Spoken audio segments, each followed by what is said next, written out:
Halo semuanya, perkenalkan nama saya Salsabila Sawanti dengan NIM 210082 dengan mata kuliah Pengetahuan Kesekretarisan. Di sini saya akan mempresentasikan usaha kuliner di Indonesia dalam bingkai statistik.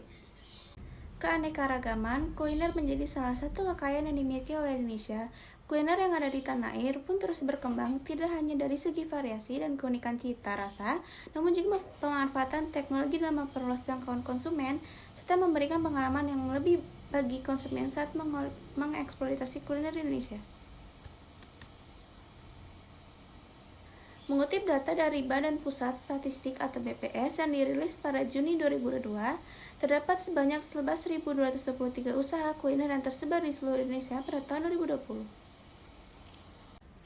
DKI Jakarta menduduki peringkat pertama provinsi dengan jumlah usaha kuliner terbanyak di Indonesia dengan total 5.199 usaha pada tahun 2020, sementara itu Jawa Timur menempati posisi ketiga dengan total 821 usaha kuliner, diikuti Banten di posisi keempat dengan 539 usaha dan di Riau di posisi kelima dengan 475 usaha kuliner yang berada di daerahnya.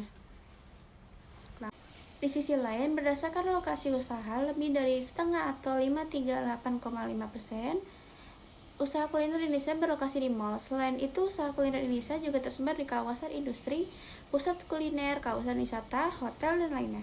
Adapun pelanggan, usaha kuliner didominasi oleh penduduk sekitar tempat usaha kuliner dengan raihan persentase sebesar 60,11%.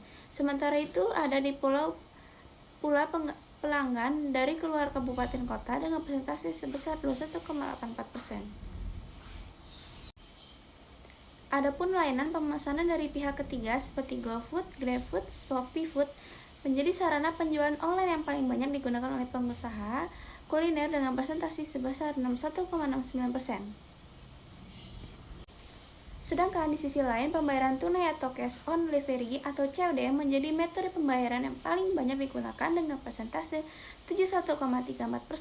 Beberapa cara lainnya yang banyak digunakan diantaranya kartu debit atau transfer bank online sebesar 45,94%, uang elektronik 43,14%, kartu kredit atau kredit online 38,5%, dan lainnya. Di samping itu, berbagai sarana promosi digunakan oleh para pengusaha kuliner untuk meningkatkan omset usaha. Media internet atau online pun menjadi sarana promosi yang paling banyak digunakan pada tahun 2020, dengan persentase sebesar 71,74%. Untuk mengembangkan serta melestarikan usaha kuliner, peran para penyedia usaha kuliner di Indonesia memiliki kontribusi yang sangat signifikan. Tidak hanya memperhatikan dari segi kuantitas, melainkan juga kualitas kuliner. Harapannya dunia kuliner terus berkembang secara berkelanjutan dan mampu memajukan berbagai aspek seperti pariwisata serta ekonomi Indonesia. Sekian dari presentasi video saya, sampai jumpa di video selanjutnya. Dadah!